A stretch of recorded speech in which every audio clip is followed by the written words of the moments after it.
Okay, my Young and the Restless fans, yes, we have yet another episode, so let's talk about it. First, Lucy and Daniel have a heart-to-heart. Kyle seeks forgiveness. Jeremy blindsides Diane and Jack. And Adam confronts Victor and gives Victor an ultimatum. Welcome back to CBS Soap Dish Recap, where we recap everything CBS soaps, both the young and the restless and the bold and the beautiful. This is your Young and the Restless recap for February 17th. And without any further ado, let's talk about this episode. So let's start out over at Society, where we see Daniel, Heather, and Lucy all having breakfast together. And Daniel is speaking to her, and just like all teenagers, she is into her phone. Now, Heather did get her attention and told her that Daniel wanted to know if she wanted a biscuit. She grabbed that biscuit and went right back to what she was doing. My goodness, what the heck did Daniel do? She is so moody. Now, Heather tried to get her attention, to give her attention to Daniel and not to be rude. Daniel told her, look, just let it go. Oh boy, here comes trouble. Phyllis shows up. And she said, what a surprise to see them all together. Now, she thought she did an accomplished something. Now, Phyllis asked, what are you having for breakfast? Daniel told her, now is not the time, Mom. Besides, she's blind. She can see what they're having for breakfast. But instead of leaving like Daniel wanted her to, she struck up a conversation with Lucy.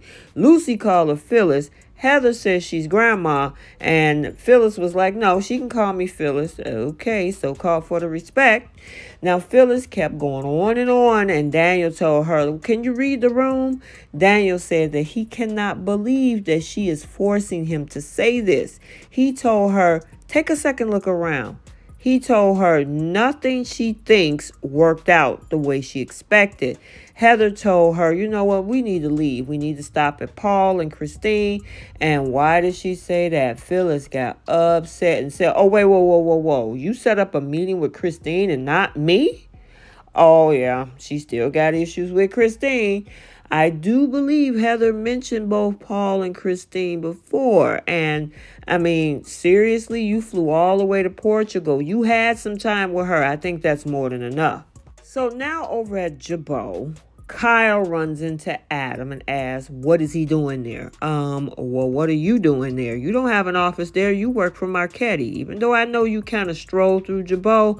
However, Adam says, well, I just came to get my last few items. And I mean, seriously, Kyle, lose the attitude with Adam. What exactly has he done to you? I still don't know why this man is so hostile to Adam. Adam need to tell that little boy, look, you need to tone it down. All Adam did was come and pick up the rest of his things. All of these folks with no business degrees love to think they know more than Adam does. Oh, Lord, here we have Jeremy Stark 2.0. And Jeremy just ran into Victor over at Crimson Lights. And you know what? We really don't hardly ever see Victor lately over at Crimson Lights. Maybe he decided to get a cup of coffee today. Victor looked up and asked, do I know you? He told Victor, perhaps from my mugshot. And Victor was like, oh, yeah, you're the slime ball involved in stealing my wife's necklace. Now, Victor wants to know how he was able to walk the streets of Genoa City. Victor, how can you still be walking the streets of Genoa City as well? I mean, oh yeah, chance. Anyway, Victor act like he has nothing, no skeletons, so upstanding, and I mean, especially after hiding bodies, yeah, Victor. Anyway, he told Victor he's not the one that took his wife's necklace. Victor was like, okay, well, who did? I thought Victor knew it was Jack. I guess he didn't. He suspected, but anyway, maybe he's just playing possum with Jeremy. He told Victor that he was framed by Jack and Diane, and he wanted Victor to team up with him since they both hate Jack and Diane. Victor told him, that doesn't make us good friends. Being the enemy of my enemy doesn't make you my friend. So now over at the Abbott house, Jack told Diane that they have a very important decision to make. He wants to know if she's happy with her side of the bed. Oh, that's just so cute. Really, Jack? Now, she laughed and planted a kiss on his cheek. And, here comes summer. And I mean, man, she told Diane she certainly made herself at home. Summer, she is at home now. Why don't you and Kyle get your own? Anyway, Jack needs to tell her to respect the house. Now, Jack told her, you need to watch your tone, but I guess she can't help it. Summer was raised by Phyllis. Now, she apologized, saying that she didn't realize that she was being hostile. Girl, please, you know exactly what you were doing. You need to realize that Diane, I guess, is Jack's new lady of the house and not you.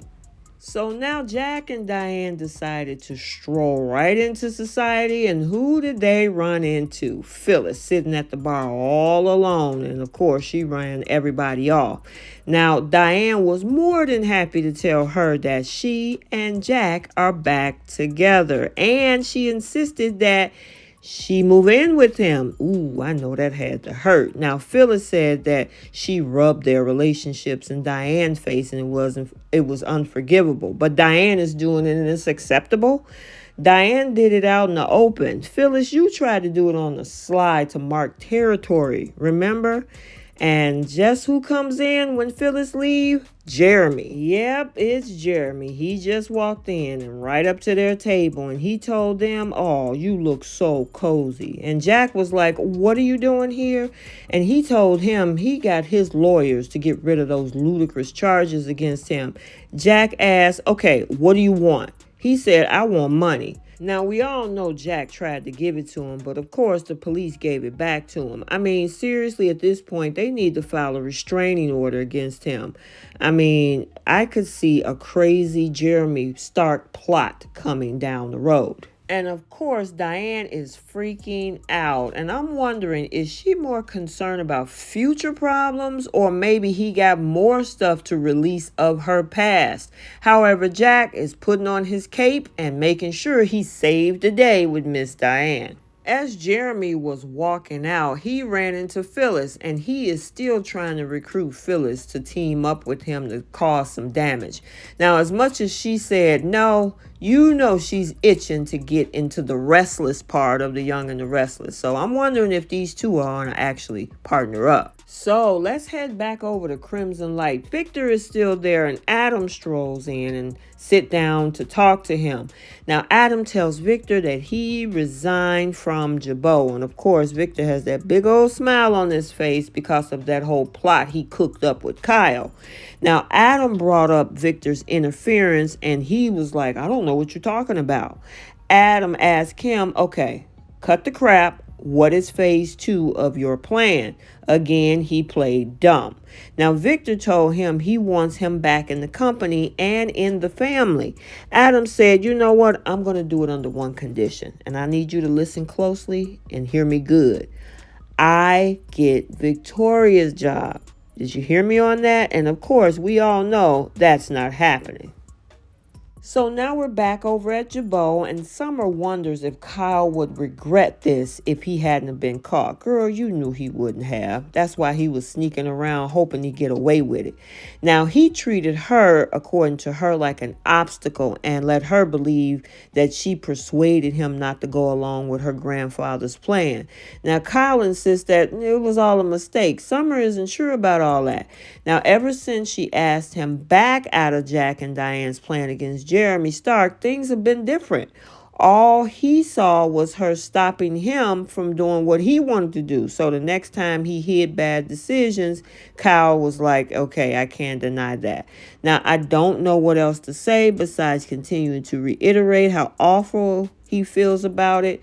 And then, of course, Summer says, look, I hate fighting. And here's his apology. She knows he wants things to get better, but she's worried sweeping it under the rug is going to leave him room to do this again in the future. And finally, we had this cute little moment in Daniel's suite where he confirms his blue is his favorite color. He loves that Lucy remembers that with that little bracelet she has.